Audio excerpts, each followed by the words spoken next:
Hello अस्सलाम वालेकुम and welcome back to my channel.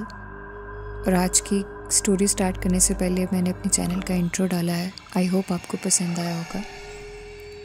तो आज की हमारी कहानी अगेन काला जादू के ऊपर है and this is the 6th episode of काला जादू। और कहानी का नाम है ब्लड। 6 कहानियाँ हो भी गई, पता ही नहीं चला काला जादू की। आइए बिना किसी देरी के स्टोरी को स्टार्ट करते हैं। और ये कहानी का पहला पार्ट है। हम शुरू से ही जॉइंट फैमिली में रहते थे और आपस में कुछ ख़ास बनती भी नहीं थी। मेरी ताई अम्मा को हम बिल्कुल भी पसंद नहीं थे। हम 4 बहन भाई थे और ताई अम्मा के 2 बच्चे थे, एक बेटा और एक बेटी। वो दोनों बच्चे अपनी माँ की कॉपी थे। ताई अम्मा को हम सब बहुत बुरे लगते थे, सिवाय मेरे बड़े भाई के, जो कि नहायत ही हसीन अखलाक और शक्लो सूरत के मालिक थे। ताई अम्मा दरअसल इसलिए भी मेरे भाई को पसंद करती थी क्योंकि वो चाहती थी कि उनकी इकलौती बेटी मेरे भाई से शादी करे और उनकी बेटी उनके पास ही रहे और इस घर की मालकिन बन जाए। लेकिन मेरे भाई के दिल में ऐसा कुछ नहीं था, क्योंकि वो सब हकीकत जानता था उन लोगों की और सबा की। उनको सबा एक आंख नहीं भाती थी, क्योंकि वो नहायत ही बदतमीज़ और बदलिहाज लड़की थी। वो सिर्फ 10th तक ही पढ़ी थी, वो भी बहुत मुश्किल से, फेल हो होकर। उसे पढ़ाई का बिल्कुल भी शौक़ नहीं था। वो सारा दिन मोबाइल इस्तेमाल करती रहती थी और जब मेरा भाई घर आ जाता तो उसके आगे पीछे घूमती रहती। मेरे भाई को वो बिल्कुल भी पसंद नहीं थी।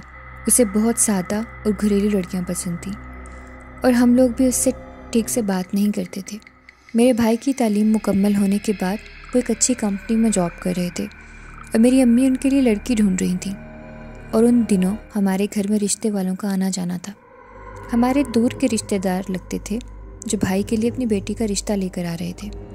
उस लड़की का नाम जवेरिया था, जो कि मेरे दूर की कज़न थी, लेकिन हम आज से पहले कभी नहीं मिले थे। वो लोग बहुत अच्छे थे और मेरी अम्मी की साइड से थे। मेरे मामू ने मेरी अम्मी को इस रिश्ते के बारे में बताया था और अम्मी से कहा कि आप समी से पूछ लें कि अगर उसे कोई और पसंद है तो उसको ये रिश्ता मंजूर है कि नहीं। तो मेरी अम्मी ने मामू से वक्त मांगा और अगले दिन मेरे भाई से पूछा तो उसने कहा कि अम्मी मुझे कोई पसंद नहीं है, मैं आपकी पसंद से शादी करना चाहता हूँ, किसी घरेलू और समझदार सादा लड़की से। उसके अलावा मेरी कोई डिमांड्स नहीं है।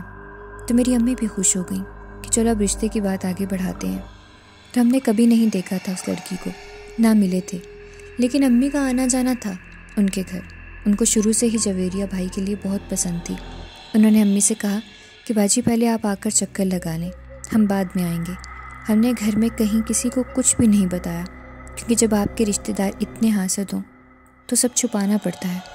मेरे ताया अब्बू तो अच्छे थे, लेकिन ताई की वजह से हम उनसे भी दूर हो रहे थे, ना उनको अपनी इतनी बड़ी खुशी के बारे में बता सकते थे, क्योंकि ताई अम्मा अपनी बेटी को मेरे भाई की दुल्हन बनाना चाहती थी। अगर उनको बताते या साथ लेकर जाते तो वो सारा प्लान ख़राब कर देती, कभी वहाँ रिश्ता ना होने देती। खैर अगले दिन हम बिना बताए उनको चुप करके मैं, अम्मी और अब्बू चले गए। साथ में मामू को भी ले लिया, जिन्होंने रिश्ता करवाया था। मैंने पहली बार जवेरिया को देखा और उसको देखकर ये ठान लिया कि भाभी तो यही बनेगी मेरी। वो बहुत सादा और खुश मिजाज लड़की थी। कहाँ जवेरिया और कहाँ वो सबा। खैर हम लोग रिश्ता पक्का करके मिठाई वगैरह खिलाकर और अंगूठी पहनाकर आ गए। अगले दिन अब उन्होंने रस्म करने और दिन लेने आना था। घर जाकर भाई को भी जवेरिया की तस्वीर दिखाई। उनको भी वो बहुत पसंद आई और वो भी इस रिश्ते से खुश थे। अगले दिन जब मेहमान आए तो घर में ताई अम्मा की फैमिली नहीं थी, वो लोग कहीं बाहर गए हुए थे। तो हमने शुक्र पढ़ा कि जान छूटी, अब कोई मसला नहीं होगा। और भाई की रस्म स्टार्ट हुई और उनको अंगूठी पहनाई और सब कुछ अच्छे से हो गया। उसके बाद जैसे ही वो लोग जाने लगे थे कि ताई लोग आ गए और वो लोग घर से बाहर निकल रहे थे और वो लोग एंटर हो रहे थे। अम्मी ने बताया कि ये मेरे रिश्तेदार हैं, तो उन्होंने सलाम किया और वो लोग चले गए। घर आकर ताई ने पूछा तो अम्मी ने सब बता दिया और वो अम्मी से हमेशा की तरह लड़ने लगी और बदतमीज़ी करने लगी। यही सब उन्होंने अपनी बेटी को भी सिखाया था। उन्होंने मेरी अम्मी से कहा कि मेरी बेटी में क्या कमी थी जो तुमने बाहर शादी करने का सोचा, और तुम ये नहीं कर सकती मेरी बेटी के साथ, वो समी को पसंद करती है, उसने रो रो कर बुरा हाल बना लिया है, मैं भी देखती हूँ कि ये शादी तुम कैसे करती हो। और वो ताया अब्बू से कहने लगी कि देखें हमारी इतनी भी हैसियत नहीं कि हमें कुछ समझें या बताएं। और वो लोग चले गए अपने रूम्स में उसके बाद सबा रोती चीखती समी भाई के कमरे में गई और बदतमीज़ी करने लगी कि मैं तुमसे ही शादी करूँगी और किसी को नहीं आने दूँगी तुम्हारी बीवी बनकर इस घर में। मेरे भाई ने गुस्से से कहा कि इस कमरे से चली जाओ और शादी मैं वहीं करूँगा जहाँ मेरी अम्मी कहेंगी। वो रात हम सब ने बहुत मुश्किल से गुजारी। अगले दिन मेरी अम्मी के कहने पर मैंने जवेरिया का नंबर भाई को दिया ताकि वो दोनों बात कर लें और आपस में अंडरस्टैंडिंग कर सकें। तो भाई ने जवेरिया को कॉल की और उनकी इस तरह से बात शुरू हो गई। लेकिन वो दोनों कम बात करते थे क्योंकि दोनों की नेचर एक जैसी थी।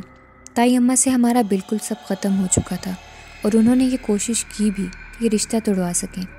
कभी लोगों को घर जाकर भाई के बारे में भड़काती कि वो अच्छा लड़का नहीं और यहाँ रिश्ता मत करें अपनी बेटी का।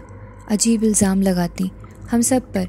लेकिन जवेरिया को भी भाई से बात करके समझ आ गई थी कि वो कैसे हैं और उसके घर वाले भी भाई और हमें अच्छे से जानते थे। खैर उन सब की अनथक मेहनतों के बाद भी कुछ नहीं बिगाड़ पाए और शादी का दिन करीब आ गया। उन लोगों को भाई की शादी का इतना दुख था कि उनके घर से सिर्फ ताया अब्बू आए थे और कोई नहीं। इतनी नफ़रत थी उनको। ताया अब्बू खुश थे हमारी खुशी में क्योंकि वो अपनी बीवी बच्चों को बहुत अच्छे से जानते थे। खैर लोगों ने तो बहुत बातें की लेकिन उनके बारे में हमें किसी ने कुछ नहीं कहा। खैर अल्लाह का करम था कि अच्छे से शादी हो गई। खैर व आफियत के साथ सब कुछ हो गया। हम दुल्हन को घर ले आए और सब रस्में वगैरह हुई। हम सब बहुत थक गए थे तो सो गए। अगले दिन वलीमा था और भाई तैयार होकर आए तो सबा ने उनको रोक लिया और कहने लगी कि मेरा दिल दुखाकर तुमने अच्छा नहीं किया। अब तुम और तुम्हारी बीवी दोनों भुगतोगे। अंजाम के लिए तैयार रहना। और वो ये कहकर वहाँ से चली गई। इतने में जवेरिया भी आ गई तो उसको घूरते हुए वहाँ से चले गई।